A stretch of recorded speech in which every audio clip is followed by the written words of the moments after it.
आयरा और काम्यार का निकाह हो रहा होता है। महफिल में सब लोग मौजूद होते हैं। आयरा खुश होती है। मौलवी साहब निकाह के लिए जैसे ही आयरा का नाम लेते हैं, उसी पल आयरा के मोबाइल पर एक वीडियो आती है। आयरा स्क्रीन देखती है तो उसका रंग उड़ जाता है। वीडियो में काम्यार को कुछ लड़कियों के साथ गलत अंदाज में दिखाया गया होता है। आयरा का हाथ कांपने लगता है। वो फौरन वीडियो इरफान साहब को दिखा देती है। इरफान साहब का गुस्सा फूट पड़ता है। वो काम्यार का गिरेबान पकड़ लेते हैं और कहते हैं, तुमने मेरी बेटी के साथ धोखा किया है। आयरा रोती हुई बोल पड़ती है, मुझे ये निकाह कबूल नहीं, मैं इस शख्स से शादी नहीं कर सकती। काम्यार हैरान रह जाता है। वो आयरा के करीब आकर कहता है, ये वीडियो झूठ ही है, ये फारिया का प्लान है, मुझ पर भरोसा करो। लेकिन आयरा का दिल टूट चुका होता है। वो काम्यार को धक्के देकर घर से निकाल देती है। इश्तियाक काम्यार को संभालकर बाहर ले आता है। काम्यार के लिए ये सब बर्दाश्त से बाहर होता है। उसे याद आता है कि उस रात फारिया ने उसके ड्रिंक में कुछ मिलाया था। काम्यार समझ जाता है कि वीडियो के पीछे फारिया का हाथ है। वो सीधा फारिया के घर पहुंचता है। दरवाज़ा खुलते ही काम्यार फारिया पर बरस पड़ता है। वो गुस्से में एक जोर का थप्पड़ मारता है। फारिया ज़मीन पर गिर जाती है और रोती हुई कहती है, मैं तुमसे मोहब्बत करती हूँ, इसलिए ये सब किया।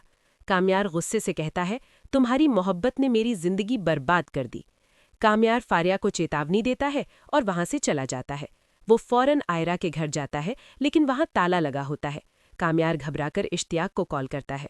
इश्तियाक बताता है कि आयरा अपनी पढ़ाई के लिए बाहर जा रही है। काम्यार बिना वक्त ज़ाया किए सीधा एयरपोर्ट पहुंचता है। वहां आयरा बोर्डिंग के लिए आगे बढ़ रही होती है।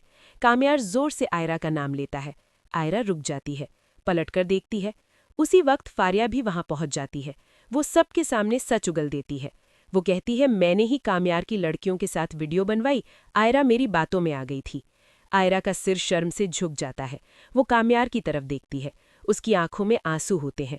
आयरा काम्यार के पास आकर कहती है, मुझसे बहुत बड़ी गलती हो गई, मुझे तुम पर भरोसा करना चाहिए था। काम्यार चुपचाप आयरा की बात सुनता रहता है। इरफान साहब भी वहां पहुंच जाते हैं। जब उन्हें पूरी सच्चाई का पता चलता है तो उनकी आंखें भर आती हैं। वो काम्यार से कहते हैं, बेटा, मुझसे भी गलती हो गई, मैंने बिना सोचे समझे तुम पर इल्ज़ाम लगा दिया। काम्यार अदब से कहता है, आप बाप हैं, आपने अपनी बेटी की इज्जत के लिए जो किया मैं समझ सकता हूँ। आयरा फूट फूट कर रोती है और काम्यार से कहती है, अगर तुम चाहो तो मैं हर सज़ा कबूल करने को तैयार हूँ।